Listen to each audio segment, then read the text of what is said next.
आसतु सांग मैंने आज आपण मानक बुलाई नेबी गोटे बहुत सुंदर जगह को संवेदना जहाँकि प्रथम दान एवं क्रय केन्द्र। यह 2 वर्ष तले पूज्य गुरुजी डॉक्टर चंद्रभानु शतपथी द्वारा 23/5/2022 उद्घाटन हो जाइथिला। आम पाई अदरकारी मना जाइथिबा जिनिसटी हुए तो आउ कहा दरकारी होइथिबो।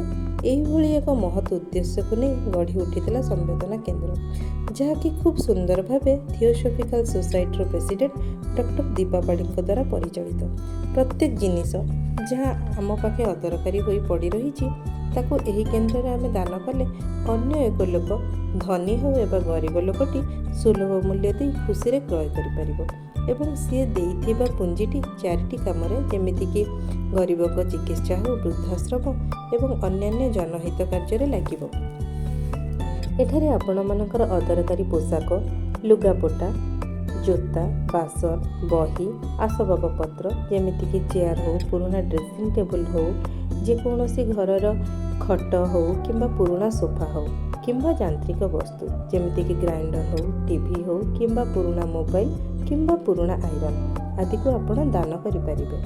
संवेदना को है सॉफ्ट टू हेल्प माने कम मूल्य रे भल जिनिस किणतु जो मूल्य रे कि से माने किछि दान करिपारिबे। आपण माने एही केन्द्र को थरे आसंतु एवं संपूर्ण तथ्य पांतु। डिस्क्रिप्शन में आम यार एड्रेस एवं संपूर्ण कांटेक्ट डिटेल्स दे दीछु। वीडियो टी संपूर्ण देखि आपण मानको अशेष अशेष धन्यवाद।